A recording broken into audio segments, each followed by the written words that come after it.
Good evening, everybody. Hope everybody had a wonderful Sunday. Just want to give a big shout out to all the members that participated in the annual Teams of Local 623 Children's Christmas Party. Thank everybody that participated. Thank all of those who put it together. Thank everybody for just being part of another wonderful event that we had here today. Thank you so much. As soon as Brother Chris gets on, we're going to get right into it. But again, I just had to say thank everybody for coming out to the Christmas party today. Full day, full weekend, yesterday and today. It was good stuff, man. And it was good to see all the kids have a good time. I had a good time as well. I gave Santa my list, to make sure that he gives the employers some bags of coal, man, because after what we saw with the politicians and the leadership of the union and this railroad strike, man, it's heartbreaking, man. And you would think that after what happened with COVID, you would think that the workers would get more respect. But as you can see, like our brother from 804, Elliot said a couple of days ago, the bosses have two parties. The workers don't have any. I was talking to my pop yesterday, and I told him, man, there's no difference between the Democrats and the Republicans. They both have the same. They both answer to the bosses, and the workers. We gotta wake up. All right, let's see.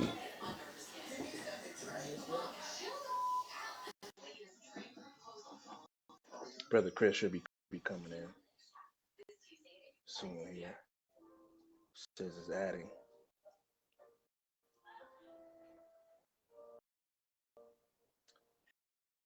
I hope they don't start no dumb stuff. There we go. Brother Chris, Hey, I I, thought they was gonna try to gag us again. I don't know, but I saw you book with Santa, man. I wasn't sure if you were gonna make it. I hear you, man. I hear you. Yeah, I had a list I had to give them, man. You know what I mean about these employers. They don't No deserve doubt, anything for Christmas. no doubt. Yeah. Well, they So plan on stealing Christmas a few times. yeah. So I know we gotta probably gonna have a lot of people on here, and for all the people who don't know you, I want everybody to understand that you have an expertise about what we're getting ready to talk about that a lot of us don't have. This is the craft that you come from. You know all about it, and you one of the leaders that came out of this craft. So when you talk about this today, you're talking about it from a person who totally understands what rail workers go through because you went through it yourself That's right. and you live that life of working hard and making the bosses billions of dollars in profit and all these kinds of things. And now to see what just happened with these workers, it's just a story of America. Now, not that long ago, we were essential. We were heroes. Hmm. We were this. We were that. Couldn't make it without y'all. Thank y'all for showing up to work and giving us all these billions in profits. But then, when the workers needed them, we see what happened. We see what happened. Well, this is the history of America.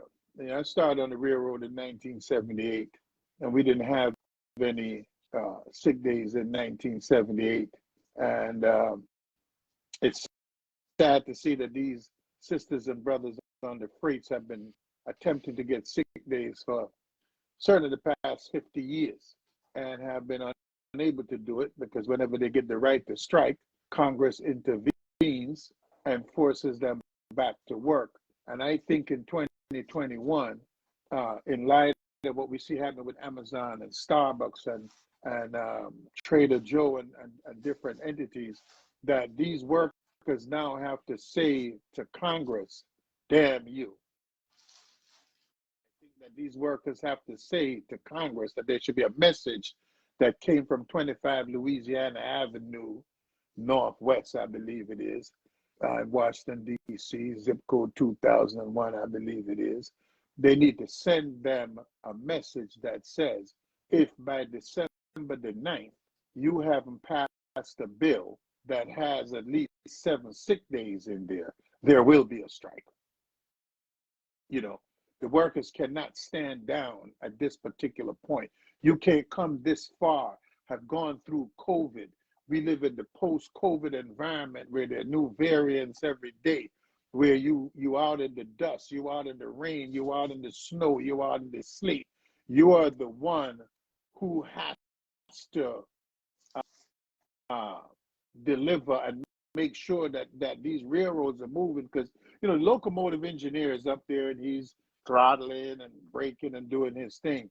The signal maintainers, the track workers, those are the guys that's down on the ground grunting and grinding.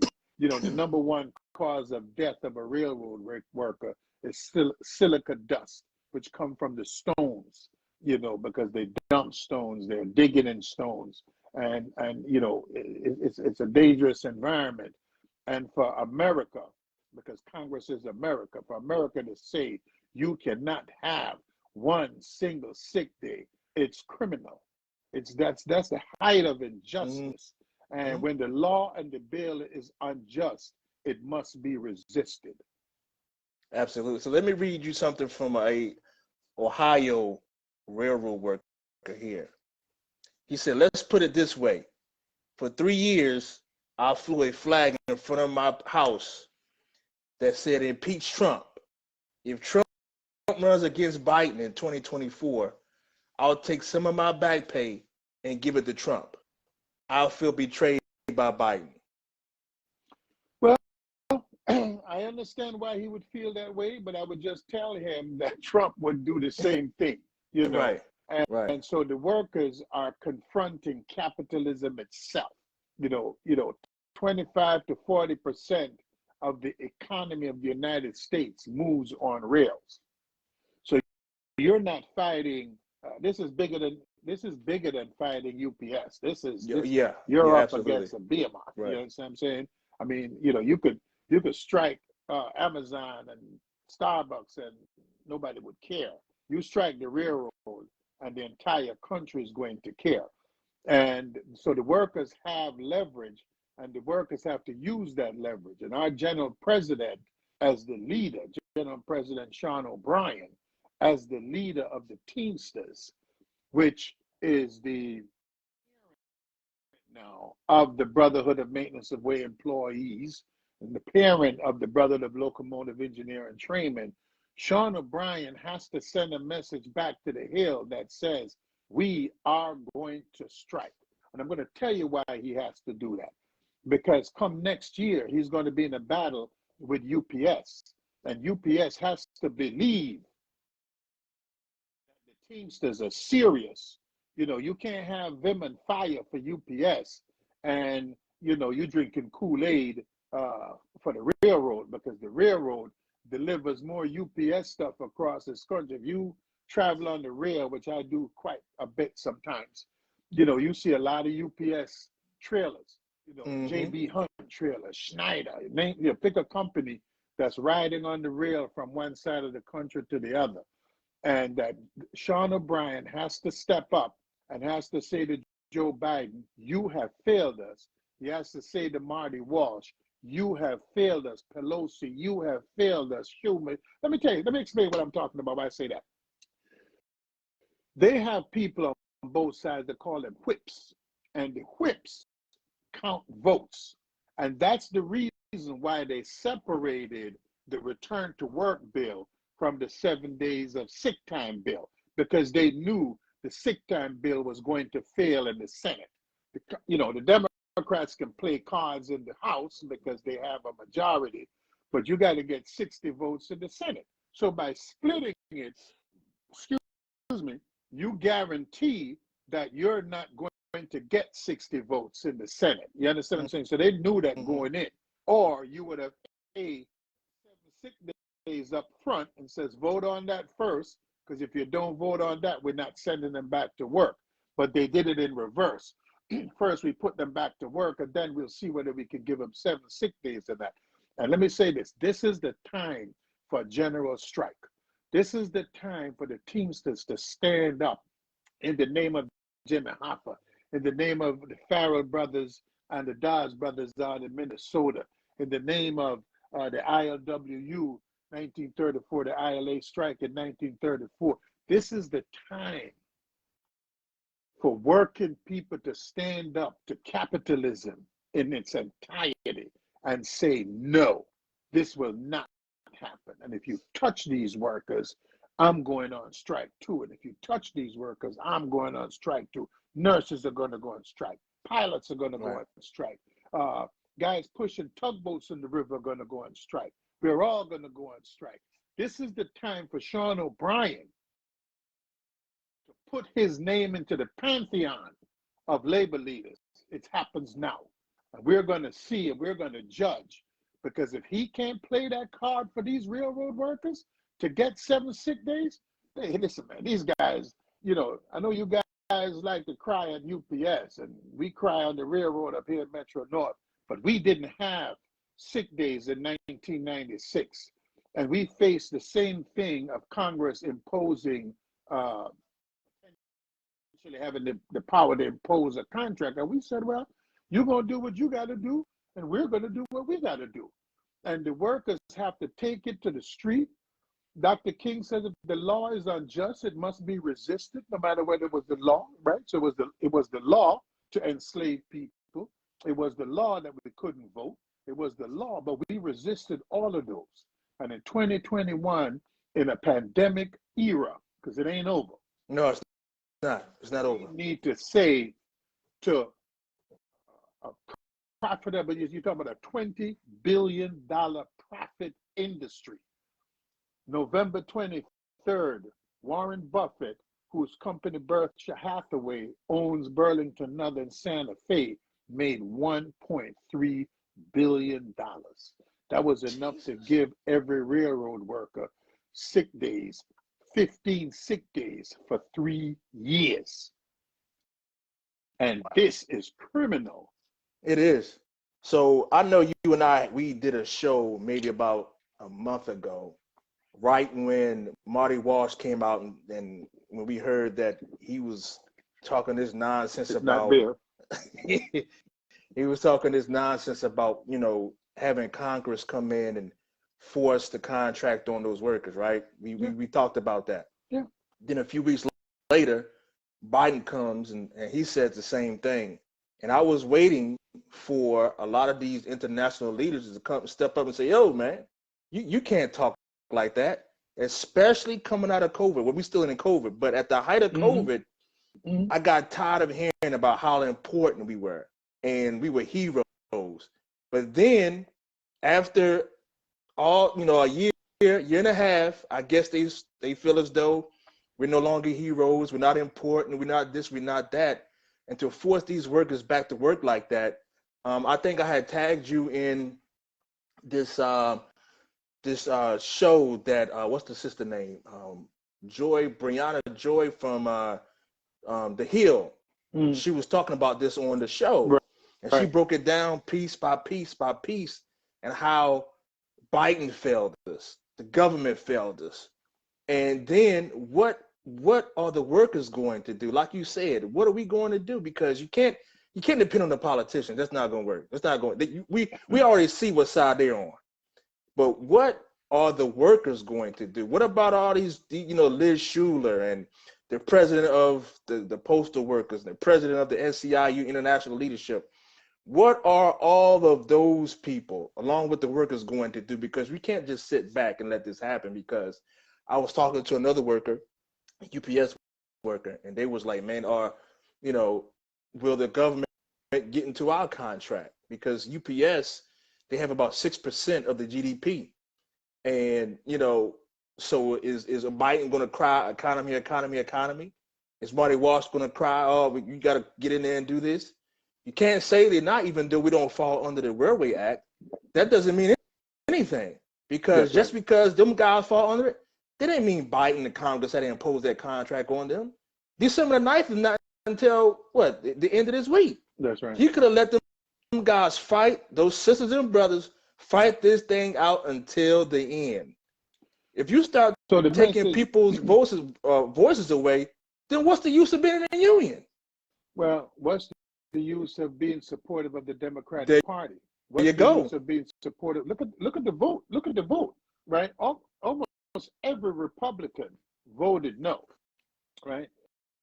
So we had votes for other issues. I don't want to get into it because remember they're going to label me in certain kind of ways. I don't want to end up like Kanye or these other people, right? But we could see the most recent pieces of legislation, right? Mm-hmm. And those pieces of legislation passed with bipartisan support, and there was no bipartisan support for sick days. And they play a game. So, well, it's the Republicans. Oh, well, Joe Manchin. So I got you. But we have the power of our labor. You understand what I'm saying? We have the power of our labor. And because we have the power of our labor, then we have to step up and start to do what we have to do. So at some point when it's unjust, at some point when somebody has told you that all the times that you voted for me and all the times that you came out for me and sent money for Warnock and sent money for this one and that one, that you don't earn and have and deserve sick days in America, there is something wrong with that picture. And there has to be a pushback. There has to be, the worker has to take matters into his or her own hands. And Sean O'Brien as the leader, and I don't know the gentleman, the new leader of the BMW is a new gentleman. I'm not familiar with him yet, but whoever he is, they have to send a message back to the Hill and says, it ain't over. Yeah. And you can impose, but we're not going to take any more injustice. Because if that strike threat hangs over their head, it means that shippers are going to find new ways to move. The pressure that now falls back on the railroad to say you got to solve this, because if you look at the whole picture, it's the worker, the worker, the worker, the worker, the worker, the worker. Nobody's talking about the fact that the railroads have stonewalled and refused to provide justice. Mm-hmm. So if the worker wants justice, the worker has to do what got them justice in the first place, and they have to take justice. Yep, you're right. Right, absolutely right. So this whole thing about Biden being the most pro-labor union since FDR, and he's pro this and he's pro that, and then you hear people talking online about, well, he did this, and it was talking about the pension, and then it was talking about how he with the labor board and all this other kind of stuff. But to me, this is how I look at it. You can't be pro-labor some of the time. You got to be pro-labor all of the time. That's right. Especially when stuff like this is happening. Man, you got to say, hey, we're not getting involved in this. We're not getting involved in this. If the workers want A, B, and C, you guys better figure it out, because it's only sick time. It's not like they want all this extra stuff. They just want to be able, when their wife is sick, when their spouse is sick, when their kids are sick, when they're sick, to be able to say, hey, I'm not going to be able to make it. I got a sick, wife. I got a sick kid. I'm taking care of somebody, whatever, and get paid for it. And all this other stuff. And they act like that is so wrong. After you, like you said, they done made all these billions in profits. I just don't understand it, man. So but like you said, though. Let me just roll out some facts. Okay. In the last 10 years or so, the railroad has laid off 45,000 workers. In the first 3 quarters of 2022, they made over $21.2 billion in profit. They have bought back more stock than the law called for. Since 2020, in fact, they have bought out over $200 billion in stock buybacks and dividends that they've paid out to shareholders, right? So it's not a broke. It is the single most profitable industry of all industries in the United States of America is owning a railroad, right? That's why Berkshire Hathaway, that's why Warren Buffett money is up in these railroads, right? So what is the worker to do when the people he elected, whether he voted Republican or whether he voted Democrat, because there's a lot of Trumpsters in the group, right? And rightfully so. There are a lot of Republicans in the group. That's American. That's their right. They don't have to be all Democrats. But both parties have to agree to certain essential realities. And one of those essential realities is the quality of life for anybody that gets up and goes and do dignified work every day. Whether that's picking up garbage, whether that's flipping a hamburger, whether that's delivering a package, and railroad workers who are out in the elements. You talk about not having AC. I ain't got AC. I ain't got heaters. I don't have nothing. And when it snows, I got to clean the switches so the trains can run because they don't clean themselves, right? I got to be out there to make sure that the signals are working so they don't run into each other. So those workers have to be out there 24/7 in any and every kind of weather. And it's criminal. Yeah, it is. Right? It is. And they knew that in Congress. And I'm gonna tell you something. I was down there back around September when they crafted this deal with Biden. And I knew then that they had failed their members. And I failed my members, so I don't want to. But this was one of those times when you were in one of those positions with new leadership in the union that they claim they're faster, stronger, better, and what have you like that. This is the time. This is your first test. This is your test. And you're going to have to stand up for these workers because then they're going to have to ask, why did I become a Teamster? Right? So you're going to lay out and tell me how you're going to burn down UPS. And you're not going to stand up for me that don't have no sick days? We had this fight on Metro North, and they could go in the books and look this up. And we struck them every which way but loose. They called me a labor terrorist, but we ended up with 12 sick days. And they have to become terrorists because George Washington was a terrorist, okay? You call them patriots now because you won your side of the war, but if you ask King George, them suckers were terrorists. Right. You understand what I'm saying? Yeah. If you ask the native people that occupied this land before, these suckers were terrorists, okay? So, whether you're a patriot or a terrorist depends on which side of the fence you're partying on, right? The railroads have been robber barons from their beginning. It's not new. This is what they've been all the time. They've exploited slave labor, they've exploited Asian labor, they've exploited Irish labor, they've exploited every immigrant group that came into this country, and it is a disgrace. And Sean O'Brien needs to send a message to Congress. It stops on my watch. I don't just have balls for UPS. I have balls for the working class.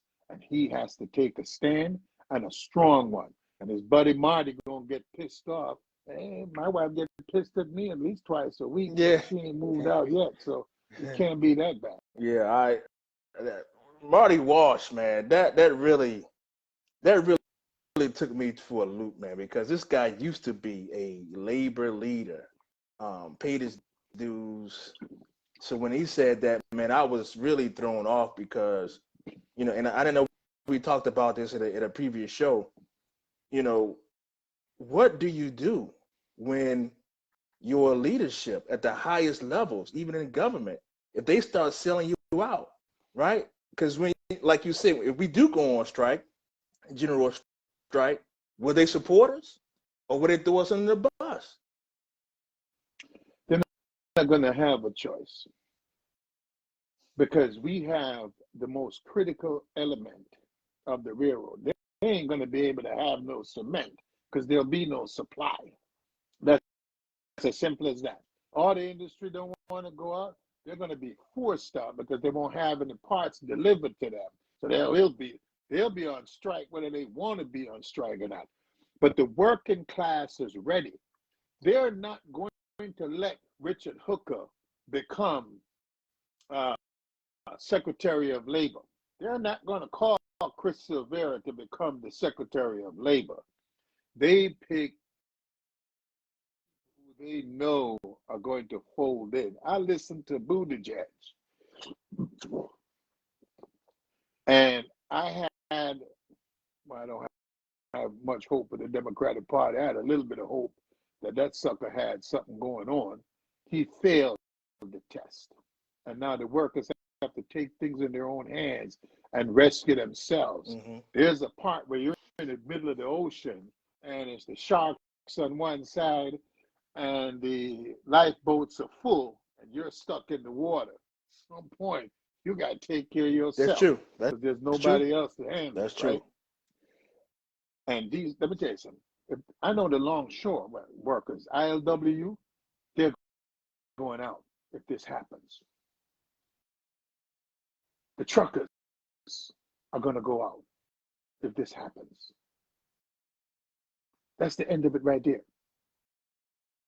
I know Sarah Nelson. She ain't going on no plane if this happens. Right? So there's no flight attendants. Ain't nobody going no place. Right. You understand what I'm saying? Yep. We have the power to tell Congress, you don't have a choice. You don't have a choice. Listen, believe me, I understand Joe Biden. I got to keep the economy going. I'm the captain of this capitalist ship. Anybody that thought Joe Biden was the champion of labor had lost their mind. Anybody that thinks Pelosi is the champion of labor have lost their mind. These people, when they retire, when they step down from government service, I have never seen one of them become a lobbyist for a union, come and work for the union, bring their expertise to the union. I have yet to see that. And I go from city councilman all the way up to the president. I haven't seen one of them come and work for the union. You understand what I'm saying? Mm-hmm. And they collectively, because both parties are owned by the bosses. There you go. All the millions they spend in every day with these big salaries, they're not getting that from you and me. They're getting that from the bosses. The union is a junior partner in a capitalist game, and the capitalist game, as my man Donald Trump said, is rigged. Right? Let me tell you, there's a reason why a lot of these guys supported him, because Trump came out of the gambling hall and said, yo, the game is rigged. You know it's rigged, and then turned around and went back in to continue rigging it. So he wasn't going to fix anything because it's rigged in his favor. If I was a billionaire and owned Berkshire Hathaway, I might function the same way too. So I'm not mad at them. I'm mad at my team. Mad at us.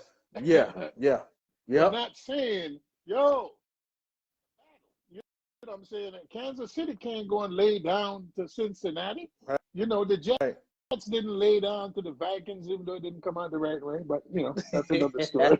Yeah, oh yeah. You got to step up. My team is labor. You understand what I'm saying? And labor needs win. And the win have to come now. If the Teamsters does not stand up, Kyle told me he's going to be sitting back and light another cigar. Yo, I know I got these punks.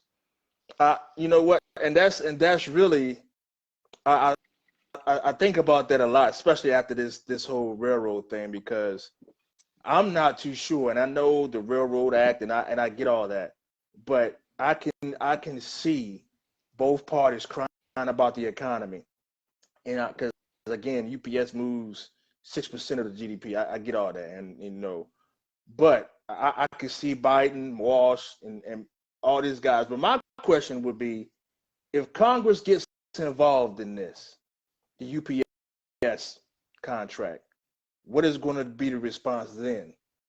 Is it going to be the same?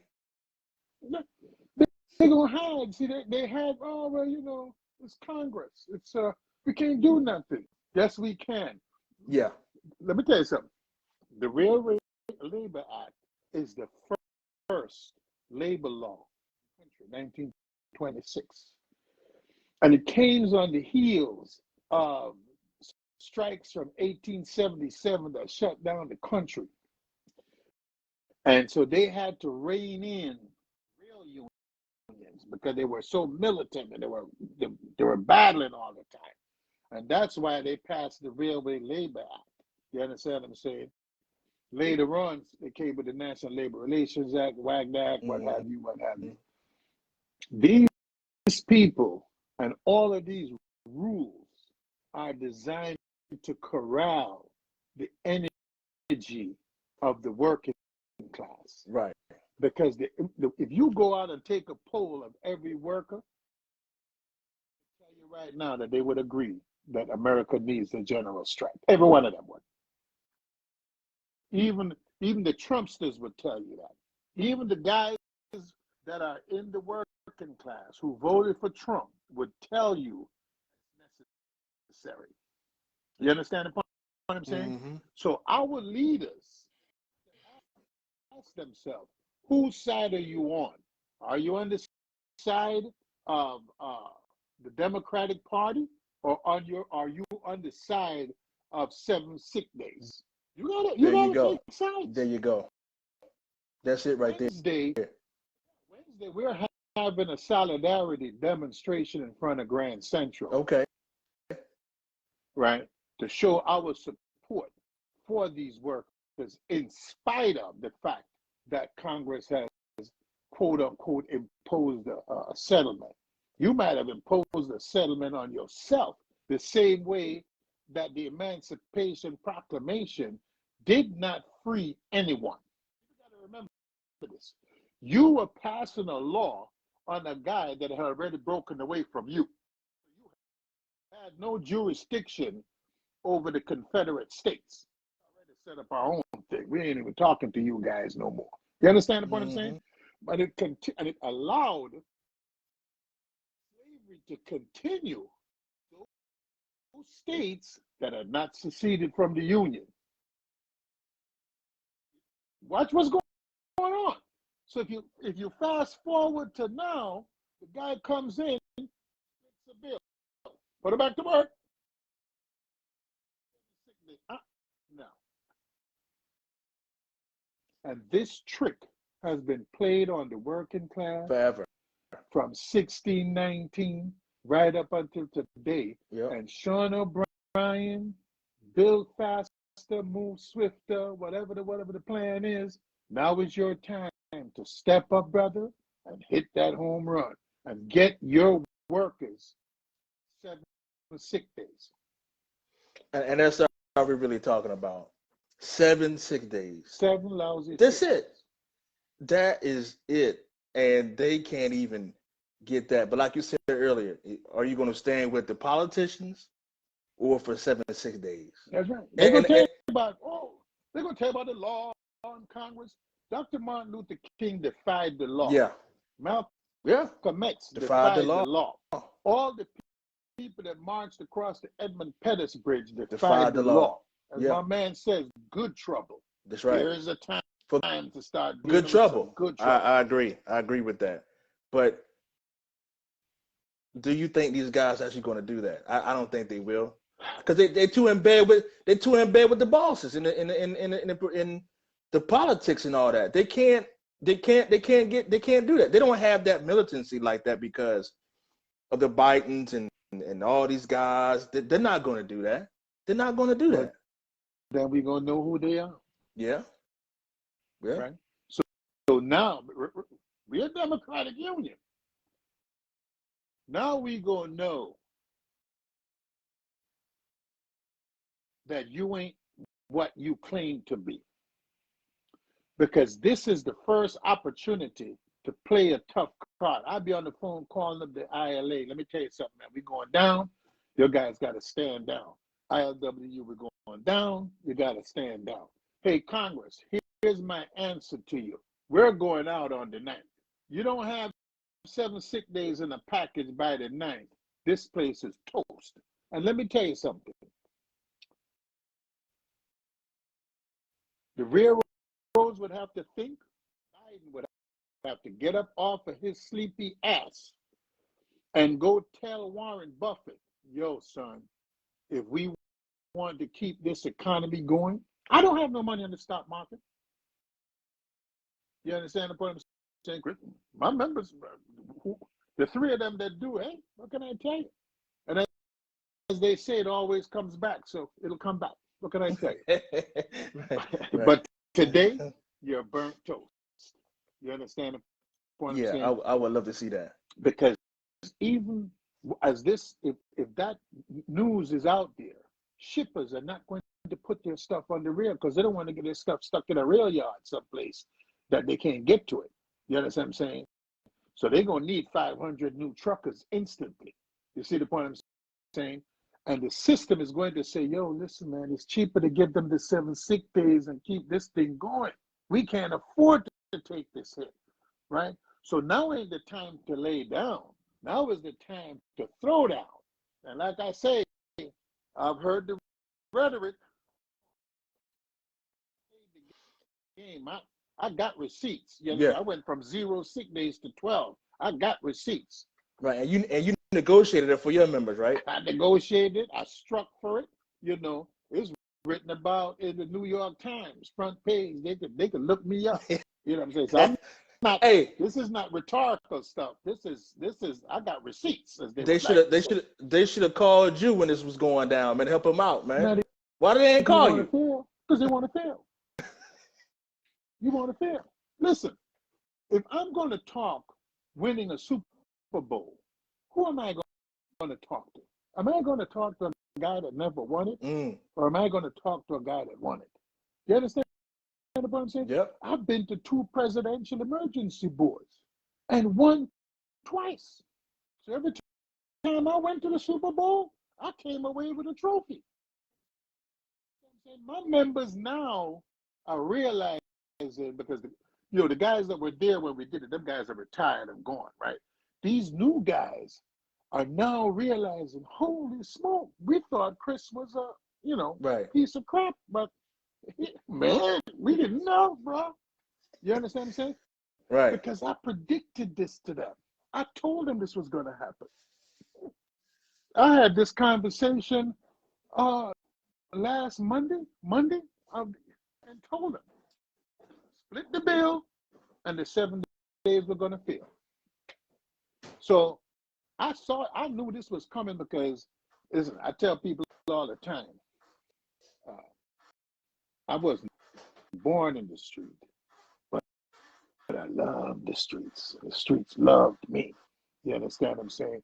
Right. So I have certain survival training that maybe only SEAL Team 6 and them cats have. You understand what I'm saying? Right, Because, right. we didn't have no written down rules. You know Right. what I'm saying? You had to be on the move, right? And so we have learned these things from the streets, and we brought them into the union. The same survival technique. You're using them now. Yeah. You're using them now. You understand what I'm saying? Because if you're using any technique Jesus had, Jesus was a revolutionary. People, you see, Christian. No. Jesus was a revolutionary. That's why they strung him up like they strung up Freddie Hampton. Right. Yep. That's why they and killed speaking of Dr. King. speaking of Fred Hampton, this was his anniversary today of his death. Well, his murder. Of his murder. His murder in Chicago. Yeah, I did it. I've done a lot of research on that guy, man, and I love his work and the stuff that he did. And he was unapologetic about his views. They hated him for it. What he did with uniting all the gangs. It didn't matter what color you were. It didn't matter what side of town you was from. Because he knew that in order to win, the power had to be with the people.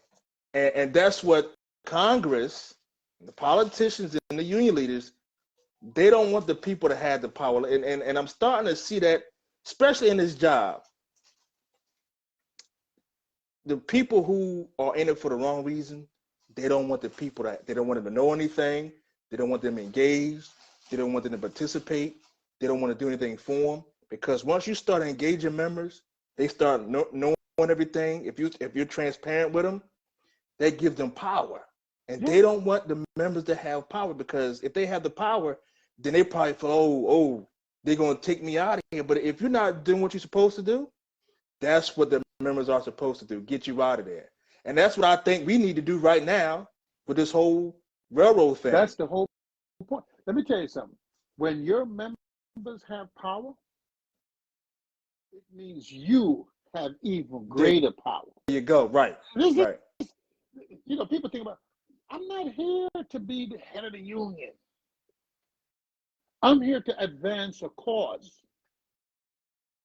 You know what I'm saying? And that cause, empowerment, the working class. You understand what I'm saying? Mm-hmm. So if you are afraid of empowering your members, if you're afraid of your member being more intelligent, if you're afraid of your member understanding the contract better, I want my member to understand the contract, because your understanding is going to challenge my understanding. Right? Because every time we do a grievance, there's a nuance to the grievance. It's not just straight. Your grievance is a little tweak different from his grievance, a little tweak. Same rule, but there's a little tweak to the difference. And so you want your member to say, no, but I look at this thing this way. You see the point I'm saying? So we have to continue to educate our members, to empower our members.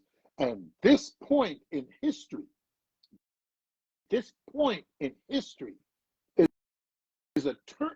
has the potential to be a turning point if our leaders choose to lead us to victory. Mm-hmm. They have that, send that message back up on the hill and say, man, you got 2 days, where we are the 4th now, you got 5 days to get a bill with 7 sick days in there. When that don't happen, can't help it. You're toast. America is toast. Right. And then, toast. Hey, Chris, you fading in and out sometimes. I don't know why. Maybe I'm jumping around too much. Yeah, too so excited. they got and you fading in and out. But I knew you were. I knew you were going to be excited about this, because you come from this craft and you've been doing it, you know, your whole life. So I knew you was going to be excited about this one. But I forgot my life, man. Yeah, I know. And I saw a post up here, a comment that maybe we could talk about is if Congress can impose the contract, why can't Congress impose the 7 sick days? They can. They have the power to do it. That's why you have to go back. Tell that. The strike is on. Give me my 7 sick days. The strike is on. Now you choose whether you want to see a loss of $2 billion a day, whether you're going to try to replace me, and whether or not this could actually blow up to becoming a general strike, because Amazon workers will run out of the street in a heartbeat. Starbucks ain't gonna. I mean, there's a lot of people gonna be pissed they can't get a cup of coffee, but you know, it's still going to impact the economy, right? The longshoremen, right? UPS, you going to work? I ain't going to work. Hey, JB Hunt, I'm not going to work, right? Because there's no trucks for them, because half of their trucks are sitting on a train in a rail yard someplace that they can't get to. Yep.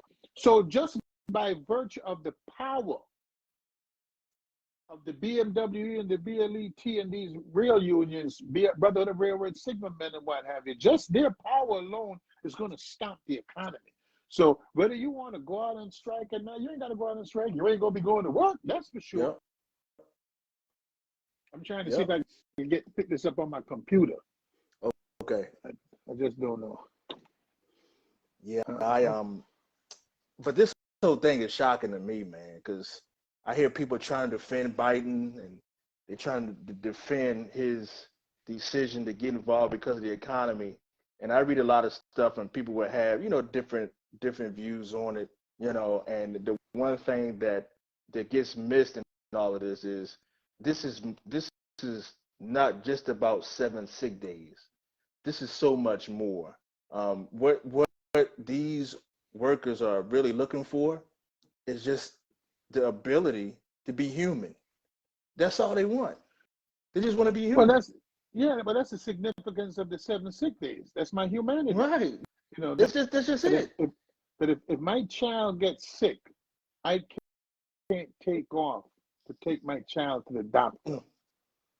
I am a That's horrible, slave. man. I am a slave. You know, how much they make? They don't make that much money. You know, they're isolating few workers who work a lot of overtime. They're isolating these few workers who are locomotive engineers or whatever. But that money is not worth it when your quality of life, when you can't plan to take your family to dinner tomorrow, when you can't plan to go to your brother's wedding, when you can't plan to go to your sister's funeral. Mm-hmm. You know, that means you live in a company town, living under the companies that you're no different than the coal miners back in the 20s and what have you, like at the turn of the century. This is what we're battling against. I'm trying to see how I can get this. Yeah, but you're right though. You're right. This is I just hopefully you know what, Chris, they might surprise us, man.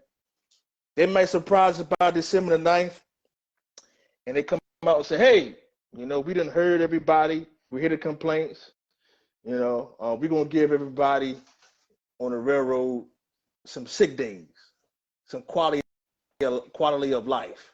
Who Who's knows? going to do that? They already voted. You got to make that. They already voted no. Yeah. An opportunity and said no. Now the card is back in your court, or the ball is back in your court. What do you do, right? So every day we delay, I see something here. Sean puts out some kind, I don't know whether they tweets or whatever the hell they are, crying about Joe Manchin. You all know Joe, a common sense idea would have been to give real workers paid sick days. But you blew that one. Don't pretend like you care about people's concerns. You care about money and power, period. The coal barons and railroad robber barons have that in common, right? That's true. But you crying about Joe. But it ain't Joe's job. Give them sick days. It could have been. Mm-hmm. I already know Joe wasn't down with that. He wasn't down with raising the minimum wage. Right. But you are the elected leader of the people's struggle for a better way. And what are you, Sean O'Brien, going to do? What are you, Mr. Zuckerman? What are you going to do, James Wright? Who else is on the board? I don't know who all them names, but all 20 odd of you. What are you all going to do? Because you've been going around the country saying you want to be faster, stronger, bigger, better, bolder than hell. Now is the time, because you're fighting for workers that have I don't want to call it the worst, but some of the worst working conditions in America. Mm-hmm. And you are the leader. So now that Congress have failed you, now that your friend Marty Walsh has failed you, now that your president has failed you, and Trump ain't going to be back for 2 years, and DeSantis ain't going to be here for 2 years, since you believe maybe they might do something, right? They ain't going to do nothing because they in deeper with the boss, are in as deep with the boss as these guys are. So what are you, as the leader of a struggle, of a movement, what are you going to do for your members? Because they're your members, Sean, not UPS. Yeah. Right. Don't hide behind nothing here. We took on the railroad, the international's help. I didn't even want their help. I called Ron Carey when I knew I was going to win, when I knew I had the ball and we was going to go do this slam dunk. I said, Ron, meet me in Grand Central. They talked him out of it. Man, that goddamn Negro crazy. You know what I'm saying? You got, man, don't take that chance, man. He might fumble on the 1 yard line. You understand the point I'm saying? And so, having seen what we have done in the real industry, you think that somebody would say, yo, man, call Chris, man, maybe give us a little advice on which way we should turn. Because that's what they should have been doing when they were going up on the Hill negotiating with Biden. And I would have been able to say a couple of things that might have made Biden see life differently. You see, but now we're down to the fourth quarter with 3 minutes in the game, and you're down 2 scores. Now we need a miracle. Yeah. And that miracle is the workers taking things into their own hands and threatening them back. No, let me not call it threat, promising them back. No sick days, no working. No justice, no peace. No peace. No peace. Right? So they have all these apologists, right? Because see, you elected. So when you go say, well, you know, we did the best we could, and then Congress let us down, and the Democratic Party let us down. But then, come 2024, you saddling me back up with the guy that let me down. And you wonder why the white working class is deserting the Democratic Party? I don't blame them. I don't blame them. What did you see me bring to TNBC?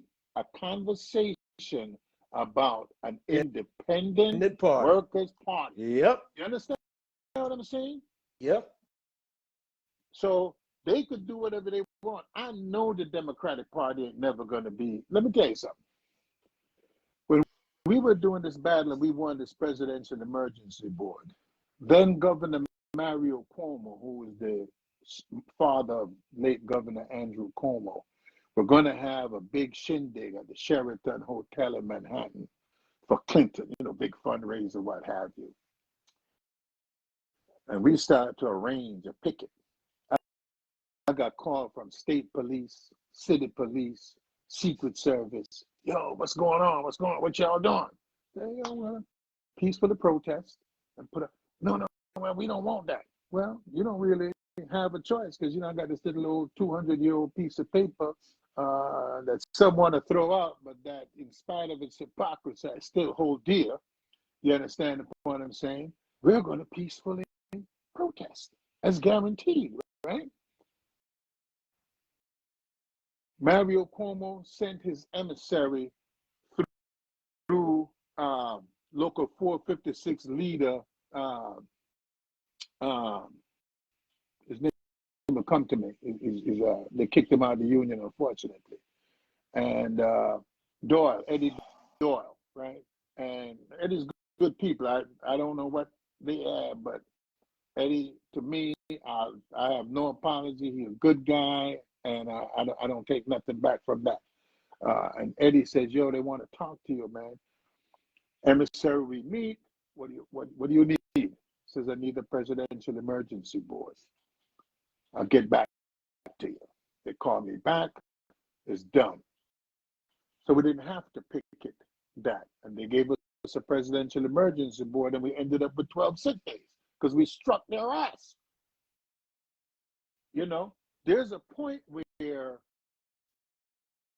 a strike comes when there's a failure of one side to understand the commitment of the other side to achieve its outcome. Mm-hmm. You understand the point I'm saying?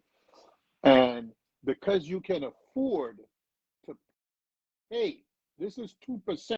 So instead of you becoming 50% profit, you would be at 48% profit. You'll still be the most profitable industry in America, bar none, and by a mile, right? I think I got some stats here someplace, what those numbers look like. It was frightening. Let me see if I can find that because I was digging around. But they were so far ahead in terms of profit, it was frightening what they were doing. The next guy was at like 24% profit. I done printed out too much stuff. Okay. I got you.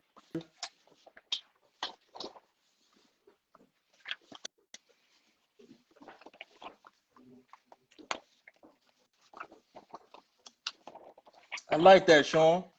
Afflict the comfortable Yeah, and comfort the afflicted. That's pretty good. I like that. I missed it, but even at 48%, they would be like 20% more profitable than their next closest competitor. You understand the point I'm saying? And so there's no reason why to risk a disruption of the system. You understand what I'm saying? Because the disruption of the system, nobody wants that. Even the workers don't want nobody. Yeah, nobody wants to right? strike, and nobody wants to, chaos. But at a certain point, you do have to draw the line and say, "Yo, man, enough is enough." Enough And is enough. we're just not going to take it no more. Especially when all your profits, everything that you have, is built on what I do. That's the point that I think When workers need to everything you understand. have, let me I tell people this all the while. Watch Undercover Boss. I don't watch it all the time, but I've bumped into it from time to time. I have never seen a boss be able to do the work that produces the wealth of the company. Never. Not one time yet. Now, maybe it happened and I missed that episode, but I've yet to see it. You understand what I'm saying? Mm-hmm. None of these guys, Warren Buffett can't drive no train. These trains, I was in North Carolina at my brother Saladin's going home celebration. And in the hotel we were staying in, they had a lot of locomotive engineers and conductors. These trains are now 2 miles long. There are 3 engines on the front, and what they call it, they put an engine in the middle, they call it a power pack. To pull these 2-mile long trains to cut staff. So instead of having 2 trains that's a mile long, I have 4 people. I got 1 train 2 miles long with 2 people, and that's what they're doing to these workers. It's more dangerous to the local, in a derailment or whatever like that. This is hazardous. This is hazardous. To have a train a mile long, most people can't even run a mile. You're dragging it. Let me tell you, if they don't push back, this current administration is already a failure, but not just to Teamsters, not just to these railroaders. They're a failure to the working class. You understand the point I'm saying? Because the working class needs, you want to organize Amazon? Amazon needs to see you take on a big giant. Yeah. Whoop that giant's behind. There you go. You're right about Amazon is going. You ain't got to wait till UPS. You need to whoop the giant that's in front of you right now. You can't punk up now and tell them about the next fight. We lost this fight, And what made me think you could take on Bezos, which Bezos could buy Amazon. I just looked up, I was talking to somebody. UPS is worth 160 billion. Jeff Bezos could buy UPS and still be worth 40 billion. Yeah. And he owned it now, so the 160 billion is his anyway, so he still got 200 billion. So he could buy it and still have 40 billion. You see the point I'm saying? So if you can't tackle railroad, if you're going to let Sleepy Joe Biden punk you, and if you're going to let Marty Walsh punk you, and if you're going to let old Pelosi punk you, and old Hakeem from Brooklyn punk you, no, we're not going to let that happen. We shouldn't let that happen. And if you let that happen, your leadership is now in question for the next battle around one entity that's 6% of the economy, because the same truths are going to be there about supply chain. Same thing is going to be there. Same thing is going to be there, because now, and this, and I know I said it earlier, but this is the thing that kind of caused me for pause, because is the government going to start crying about the economy again, and you guys got to get back to work, and boo hoo, and the politicians is going to get in, and then we go back to work and we didn't get what we wanted. The stuff that we were fighting before, we still have. You can't blame. Who you gonna blame then? It's gonna be true.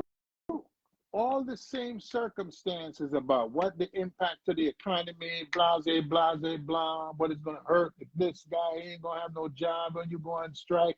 All those conversations are still going to be true. You understand the point I'm saying? We have port truckers that we've been trying to organize. Okay? Port truckers. Are we going to organize? How are they going to come and saddle up with us when we can't have victories? We need victories, you know. So when you jump in the ball game, you know, hey, we whooped on the Mets, we whooped on this guy, you know, building up to the day when we're gonna fight the giant. You know what I'm saying? Kansas City or the Rams or whomever we want to call the giant, the Bills. But you got to win these other fights, and this fight sets the tone. Let me tell you something. Sean O'Brien takes this on and wins. They will write books about him for the next 200 years. Yeah. You understand what I'm saying? So I'm down with the brother in the sense of when you make that call, you can, oh, here we go. I know I have it someplace. Because this is some serious facts right here, blew my mind. The USA's most profitable industries and average profit margin: transportation, in parentheses, railroads, 50.93% profit. The next closest guy is real estate at 41% profit, right? So 51, that's 10 points difference, right? Tobacco, 31%, 20% off the pace. Banks are 28%, call it 29. Cable TVs at 25. That's how. And if they're successful in going to a one-man train operation, these numbers leapfrog again. Right, absolutely, right? yeah. So even if you gave them sick days and dropped down from 51% to 49%, you still 8% more profitable than the next guy to you, right? Yeah. This is greed at its ultimate. It is. Man, my brother Sean got to take this on. Take this on. He can't turn his back on this. Gee, man, that's a lot of profitability there. Good And if Lord. he need me to drive the tank, I got it. I got it. I hear you. You I hear understand you. what I'm saying? If you need me to lead SEAL Team 19, I got that too. You know, because this Man. is a fight we can't step. We step back from this. Carol told me. Yeah. Yeah. Just lit a cigar. You know, call her husband. Yo, punk, I'll be right there. You know. But you know what? That could happen Yeah. because of what has happened with this, you know, how this whole rail thing was handled. It could happen. Yeah. It could. It could. You know, but they want to hide behind the Railway Labor Act. Yeah. And if you watch all the media, nobody has gone to the railroads and says, why do you rich sons of guns, why are you so grinchish at Christmas time and refusing to give your workers what people in Jamaica got sick days? There are people in Haiti that got sick days. There are people in Ghana that got sick days. And you're in America? The free, home of the brave, the richest country in the world, we the best of the best of the best. Come on now. Listen, America has a proven history of exploiting workers. You know, they have a proven history of that. They've been doing that forever. 1619. 1619. So that's all they know. All they know is how to exploit the workers. And just like back then, through time, like you brought up earlier, the workers are going to have to get in some good trouble. Yeah. That's what's going to have to happen. That's what's going to have to happen. So somebody needs to send a letter to the Hill that says, we understand what just happened there a few days ago, but this is just to let you know that the position of the Teamsters is that there's no 7 sick days in a bill on the 9th. There will be a strike. Simple as that. And I know they can't replace all those locomotive No, they engineers. can't. They can't replace all them guys that fix signals because there's no place else to learn it. You understand what I'm saying? There's no there's no school in Ohio to go get some signal maintainers tomorrow. Does not Yeah. exist. You understand what I'm saying? There's no place to go get a bunch of track workers tomorrow, then just throw them into the mix to fill the gap, especially when we're manning a picket line. Yeah. But Yeah. also, some people are going to see when they talk about back in the blue side of the fence, the blue is on. Listen, I think some of us already know that, because I don't know if you saw this up in 251. They had a DHL strike, and the cops was beating on. Matter of fact, they beat on, and I think they messed up. One of the business agents, Matthew Maney, messed up his ribs. Mm. So I mean, listen, that's a whole nother conversation there. So I just want people to understand, I have never had faith in Joe Biden. I was a Bernie Sanders man. I never had no faith in Joe Biden. And I never had no faith in Kamala. You know what I'm saying? I don't have no faith in Hakeem Jeffries, And they talk about, we got the first black guy going to lead something. Are you on the government ship or are you on the worker ship? You understand the point I'm saying? Yep. You on the government ship. I'm on the worker ship. You understand what I'm saying? And we have to change how America deals with workers. And this is an opportunity for the Teamsters to go down in history, for Sean O'Brien to go down in history, for the railway workers to go down in history for having taken a stand on behalf of all workers. Because let me tell That's you it right something, there. it's going to resonate, man. Bezos going to look and go, oh, snap, Schultz from Starbucks gonna go, holy smoke, I better give these guys something. You know what I'm saying? So we holding cards. We are. We punk up now. Listen, Chris, you and I both know this. The workers hold they hold all the cards. Nothing moves without us. Nothing is made without us. Nothing is moved without us. And we just gotta come together and show the employers, the bosses, and the politicians that we mean business. That's Up right. until that happens, they're gonna keep doing it. We're not sleeping no more. We have woken up. Yeah. And that's the thing that's gonna have to happen. The drugs done wore off. We are armed. We are mad. We are mad as hell. And I don't mean armed with guns. Armed with our solidarity. Armed with our firm commitment to solving the problems of injustice on the working class. This ain't about profit. This is about injustice. This is about a government, Democrat and Republican, looking at the issues. Now, again, like I'm saying, if these were guys that, just painted rooms inside and they never went outside, and they don't get cold and they don't get hot, and they're in Florida someplace where it's warm all year round, I got you. But let me tell you something.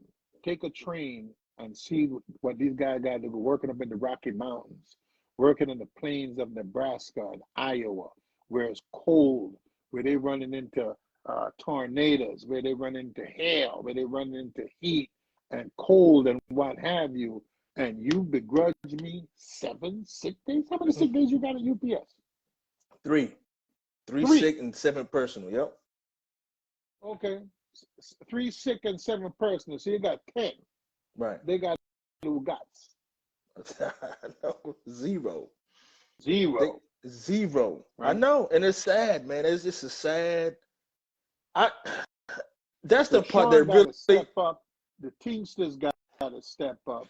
Every local got to step up. And every local got to make a commitment that says, whatever I have, if those guys go on strike and there's any attempt to replace them, then we're all going out. It's called a general strike. We haven't had one in a long, long time, probably not since 1934. And it's time for us to get back on our horses, pick up our weapons, which is our rights to strike. Yep.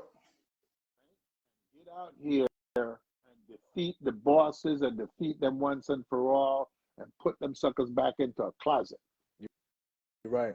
Time And is now. I'm hoping that this happens sooner than later, because if we don't stop it now, what's to say that every time there's a major contract with a major company, and then Congress says, you know what, man, let's step in. Biden, let's step in. Or whoever the president is, let's step in. Let's step in and just take the voice and the ability to fight from the workers. Because I think the we have to do longshoremen something. in the West Coast are going through negotiations right now, you know, and under maritime law, the government can intervene and force them back to work under some cockamamie law. You know, they always have a law against the workers. Yeah. They never seem to have one against Against the the company. bosses. You Yeah, know, they don't no, have one against them. they don't have one of those. You know what I'm saying? Nah.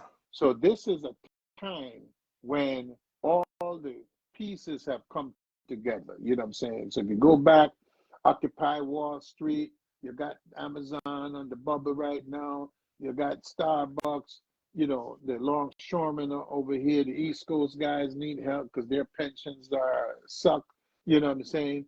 So there is a body of work in which this strike can solve so many of the problems. Like I say, if you're an Amazon worker right now, you saw the Teamsters jump out here, man, and lead a successful strike, you're gonna sign up and join the Teamsters. 1 million new members. Yep. So, you know, a You're right. million new members. A million new members, Sean, a million new members. Think about, you know, so there's the business part of this, of what happens, you know, the guy that wins the Super Bowl sells more T-shirts, more hats than the guy that lost. Right. You know what I'm saying? So, Right. you know, that's true. you know, we have to win. We have to win. We have to.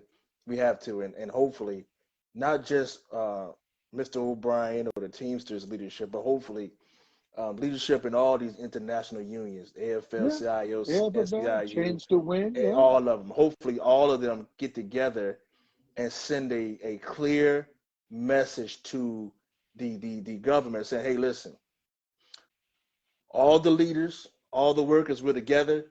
December 9th, if we don't have it, this is what we're planning on doing. That's it. That's it. I would love to see that. I really would. You. I really would. You know, because if it don't do nothing, it's going to cost the railroad a lot of money. Yep. It's going to cost them a lot of money because you're not putting nothing on that train that day. When you're finish your business, let me know. Right. Because they're already feeling that impact already. You know what I'm saying? Now they're starting to calm down thinking it's over. No, it ain't over. It ain't over. You know, so they have to make a call and, you know, but if you notice, you don't hear the AFL speaking. No. You don't hear the last 2 or 3 devils in change to win saying anything. Crickets. Somewhere and that's the problem. Say there are rats peeing on cotton right now. That's louder.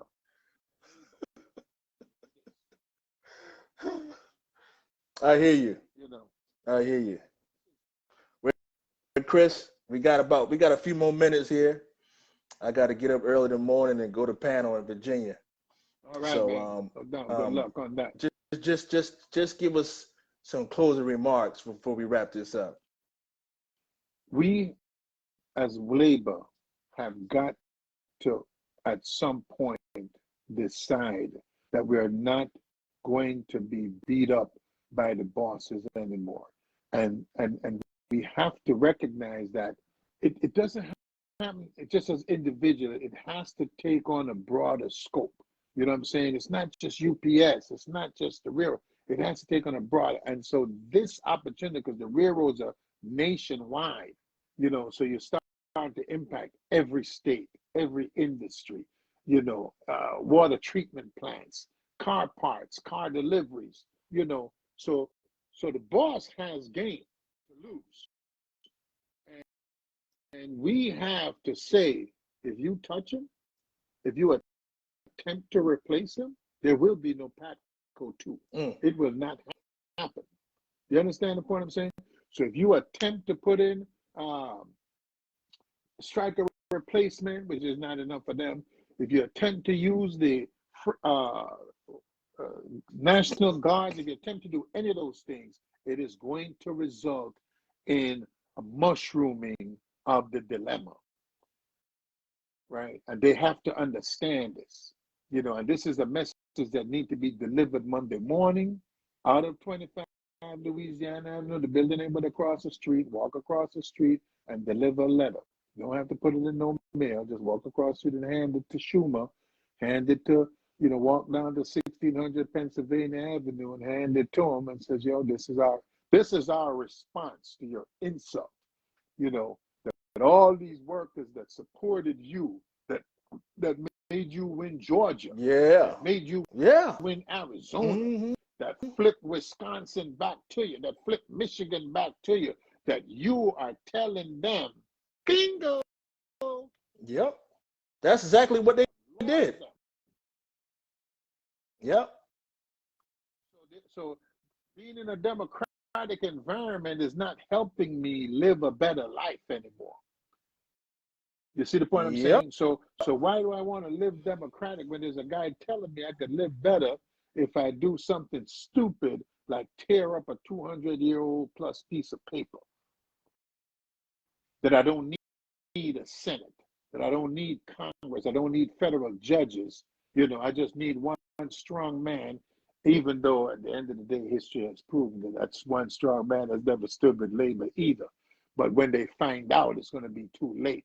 So now is the time for us to take a stand while we still have an opportunity to take a stand before we end up like we in Saudi Arabia, Iran, or one of them other countries where, I shouldn't call those other countries because we do it right here, shoot people in the street, But this is a chance for us to take that stand. I'm in solidarity with these brothers and sisters on the railroad. And on December the 7th, we're going to have that expression in front of Grand Central. And whatever they need, they got from me. Absolutely. So you guys heard that. It's going to be a demonstration December the 7th in front of Grand Central Station in New York City. If you can get there, get there. If you can't get there, support them, shoot them a message, tell them that you're standing with them, because I'll be at panel. So if I wasn't, I definitely would be there. Jump right on the train. But I'm glad you're doing that, bro. I am. That's leadership. No, we have to. That's leadership right there. Yeah, and I appreciate your leadership. So thank you so much. And I stand with those workers and all workers across this world, not just here in America, That's because right. all of us are fighting this. All of us are fighting the same boss. Yeah, it's happening in other countries, man. Yeah, and unfortunately, we fighting the politicians too. Yeah. And I think also what we need to do before we get off the air is send a message to these guys that no more rubber stamping of politicians, man. No more rubber stamping. No more giving you volunteers. No more, sending you our drive donations and PAC fund and this that. No more of that. No more of that. If you can't give our workers 7 sick days, don't come looking for us for endorsements. Don't come looking for us for money. Don't come looking for us for volunteers. That's right. Until you give our people what they're looking for. That's right. Your battle ain't my battle. Right. That's the message that has to be. It has to be that way. That's between until you start you and your looking brother, out for the us. Republican. Right. All right, bro. I'll holler at you. Thank you so much. No doubt, man. Stay strong. Good luck at panel. Thank you so much. Thank you.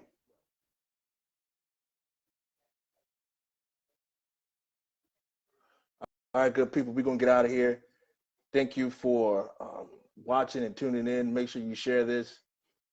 If you know any rail workers, making sure you stand in solidarity with them because they need our help. The government don't have their back. Um, Union leadership doesn't have their back. The workers have to have that. We have to have each other's back because if not, then this is going to be a continuing cycle. And we got to send a message. All right. God bless. We love you guys.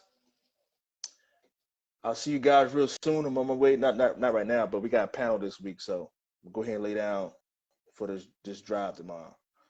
All right, we love you. Again, thanks to everybody that came out to our 623 Christmas party. Man, it was a wonderful time, and we appreciate you guys allowing us to serve you guys in this capacity. We appreciate you. God bless. We love you. See you real soon.